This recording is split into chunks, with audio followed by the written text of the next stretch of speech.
Fala, oitavo ano, tudo bem com vocês? Bom, eu espero que sim. E como têm sido os estudos? Espero que vocês estejam compreendendo as questões. Caso tenham dúvidas, já sabem onde nos procurar. Nós estamos aqui para a nossa terceira aula de religião, ética e filosofia. Mas antes de adentrarmos ao nosso conteúdo propriamente dito, nós vamos aqui à correção da nossa atividade. Só lembrando que na aula anterior nós falamos sobre o período moderno, apontando algumas características desse período. Falamos sobre alguns filósofos dentro desse período, alguns empiristas, como Thomas Hobbes, John Locke, e também falamos sobre Descartes. Daí então ficou uma atividade para nós corrigirmos, a atividade da página 406. Preciso que vocês peguem o livro, peguem o caderno de vocês, todo o material, e vamos aqui à correção dessa atividade. Só lembrando que a correção das nossas atividades, elas giram em torno de palavras-chave. Eu não costumo dar a vocês todas as respostas. Eu aponto os elementos e vocês constroem essas respostas verificando se aquilo que vocês colocaram com as suas palavras está certo ou está errado. Então vamos lá para a correção do exercício 406. Nós temos aqui 3 questões que vai falar sobre Descartes. A primeira é: aponte a ideia central do método abordado por Descartes em sua obra O Discurso do Método. Vocês devem lembrar que Descartes era um matemático, certo? E dentro dessa compreensão, ele buscava uma verdade objetiva, tal como a matemática. E para isso, ele usa os pressupostos da matemática. Como é que ele faz isso? Aí você vai lá no livro de vocês, ou então no vídeo anterior que eu falei, ele vai elaborar 4 passos dentro do seu método, certo? Lembra esses passos e daí você vai entender que o que Descartes essencialmente busca, como ideia central do seu método, é eliminar toda a dúvida necessária. Para isso, ele parte da dúvida, ou seja, ele diz que nós devemos duvidar e dividir essa dúvida quantas vezes forem necessárias e em quantas partes forem necessárias, para que a partir daí a gente possa ter a certeza a respeito daquilo que nós estamos estudando e, portanto, chegar a esse conhecimento. Então, para se ter certeza de que uma coisa é verdadeira, precisa se duvidar, dividir essa dúvida, para que então a gente possa eliminar as dúvidas e chegar a um conhecimento como as coisas de fato são. Então a primeira pergunta da ideia central do método gira em torno dessa ideia. Número 2. Segundo Descartes, toda reflexão pode trazer uma relação rica entre a filosofia e a matemática. Explique como isso acontece. Bem, para Descartes, tudo deveria ser o quê? Tudo deveria ser pesado, tudo deveria ser medido, tal como a matemática. Então, a construção desse conhecimento, do conhecimento que o indivíduo está tentando buscar, deveria partir das questões mais simples, como a matemática, para as questões mais complexas, para as questões mais complicadas. Além disso, ele deveria testar todas as conclusões. Isso faz parte de uma das etapas do seu método.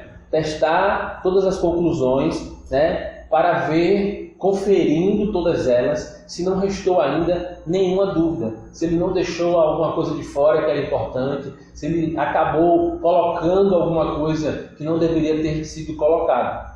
Então, pensando nessa relação da filosofia com a matemática, a gente vai compreender que, para Descartes, a filosofia ela deveria se aproximar o máximo da matemática, que nos dá um conhecimento concreto e lógico das coisas, para ela ser mais objetiva, do que ela possa ser. Ok? Então é isso que ele vai explicar dentro do seu método, fazendo a relação com a matemática. A questão 3 ela se divide em duas. A primeira é, de acordo com Descartes, há 3 tipos diferentes de ideias: as inatas, as adventícias e as da imaginação. A pergunta da letra A é: Deus se encaixa em uma delas? Apresente qual seria e o porquê. Então nós vamos ver que para Descartes, Deus é uma ideia inata. Significa dizer que Deus é uma ideia inata. É uma ideia inata significa dizer que ele sempre existiu no ser humano. Ou seja, essa compreensão a respeito de Deus, ela está impregnada, por assim dizer. Ela está marcada no ser humano. Ela não foi construída por elementos externos. Ela não foi construída por bases externas. Lembra daquela compreensão que nós fizemos aqui do método de Descartes para provar a existência de Deus? O homem é um ser imperfeito e Deus é um ser perfeito. Ele diz que o perfeito não pode gerar, ele diz que o imperfeito não pode gerar aquilo que é perfeito. Então é por isso que ele vai falar que Deus é um ser infinito e perfeito. E portanto, essa ideia inata, esse sentimento de perfeição, esse sentimento de algo infinito que há impregnado no ser humano, ele acaba comprovando que existe um ser perfeito e infinito. A letra B. E o ser humano se encaixa em alguma delas? Justifique sua resposta. A resposta mais óbvia é que sim. Nas ideias adventícias, que são construídas por meio da experiência sensível, ou seja, daquelas experiências que nós alcançamos a partir dos sentidos, a partir do cheiro, a partir dos olhos, a partir do nosso tato. Então, a partir da nossa compreensão dos sentidos que nós chegamos ao conhecimento das coisas, e essas são as ideias que aqui é citada como adventícias. Ok? Espero que vocês tenham respondido, a nossa atividade. É importante para que vocês tenham uma fixação melhor do conteúdo, porque já dizia um pedagogo que estudos é algo individual, é algo que o aluno faz sozinho, escrevendo, copiando. Aula é o coletivo, é o que em parte nós estamos experimentando aqui. Ok? Lembre-se que se tiverem dúvidas, nós estamos à disposição nos comentários do vídeo para tirá-las. Agora, na aula de hoje, nós vamos falar sobre um outro filósofo, que é o filósofo chamado Immanuel Kant. Você pode ir aí na página 409 a 411 do seu livro e você vai achar todo esse conteúdo. Na página 409, nós vamos ter uma realidade aumentada que vai explicar um pouco sobre esse filósofo. Se você puder assistir esse vídeo, vai ser importante. Mas vamos agora aqui falar um pouco sobre este filósofo. Immanuel Kant, ele é o último filósofo moderno. Lembre-se que nós estamos falando desse período da modernidade, em que a filosofia se desenvolveu na modernidade. E esse filósofo, ele é muito conhecido porque ele criou uma teoria. Observe, há muitos anos atrás, há muito tempo, desde o início da filosofia, sempre as pessoas buscam uma maneira, um método, uma teoria de acessar o conhecimento. Pois bem, o filósofo Immanuel Kant, ele criou uma dessas teorias. Ele acabou criando passos para facilitar, para se chegar ao conhecimento possível das coisas. Mas a pergunta que nós devemos fazer inicial é: como é possível o conhecimento? A resposta dada pelo filósofo é que o conhecimento é possível porque o ser humano possui as capacidades para conhecê-lo. Então, segundo Immanuel Kant, o conhecimento ele está acessível ao homem porque esse indivíduo ele possui todas as capacidades necessárias para chegar ao conhecimento das coisas. E quais são esses elementos do conhecimento que são necessários para o conhecimento das coisas? Ele vai falar sobre duas. Sobre a sensibilidade, e aí ele vai dizer que os objetos são percebidos pela intuição, e nós vamos ter o conhecimento, os objetos sendo percebidos pelos conceitos, pela razão, pelo raciocínio, pelo pensamento. Então, segundo ele, essas duas coisas são elementos que podem levar o conhecimento até o homem. Mas ele vai dizer que ele vai fazer a junção entre esses dois conceitos conhecidos. E que conceitos são? O racionalismo e o empirismo. Nós falamos de elementos sensíveis e nós falamos de razão. Então você vai compreender que dentro da modernidade dois outros conceitos foram desenvolvidos. O racionalismo, ou seja, aquele que foca o conhecimento na razão, no pensamento, e o empirismo, aqueles que focam o conhecimento das coisas na experiência. Então, o que é que ele vai nos dizer? Ele vai nos dizer que a partir destas coisas ele vai construir o seu método, né, a sua teoria do conhecimento dentro de uma base do criticismo.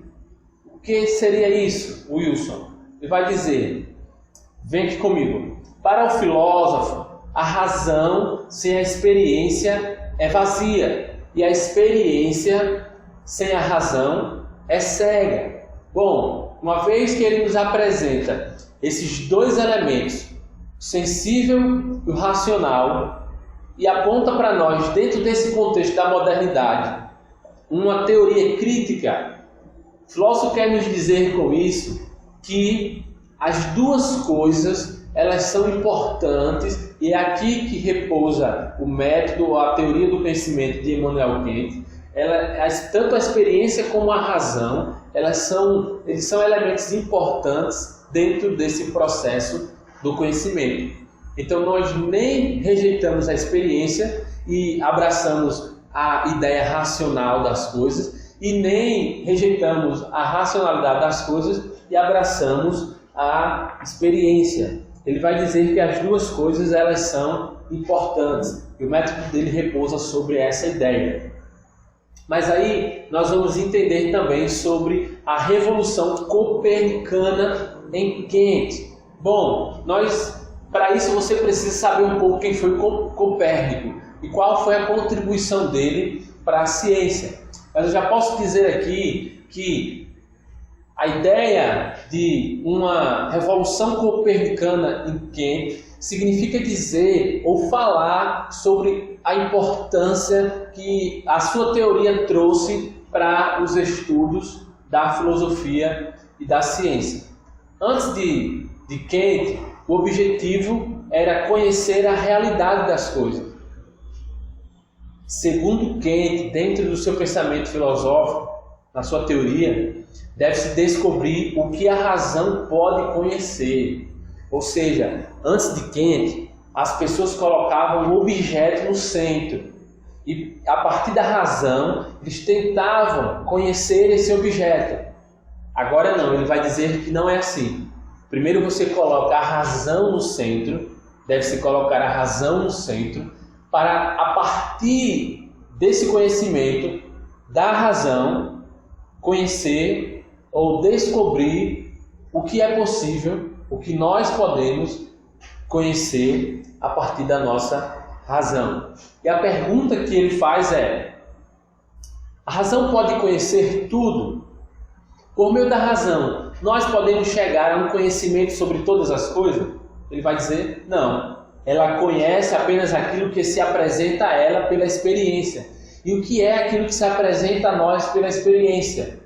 é um fenômeno. E aí nós vamos ter outros filósofos que vão falar sobre a fenomenologia, né? Mas o fenômeno aqui para ele é a aparição das coisas, como as coisas aparecem externamente a nós. Ele vai dizer que não, que a razão não pode conhecer tudo, tudo que ela pode conhecer é aquilo que pode ser observável, é aquilo que se aparece.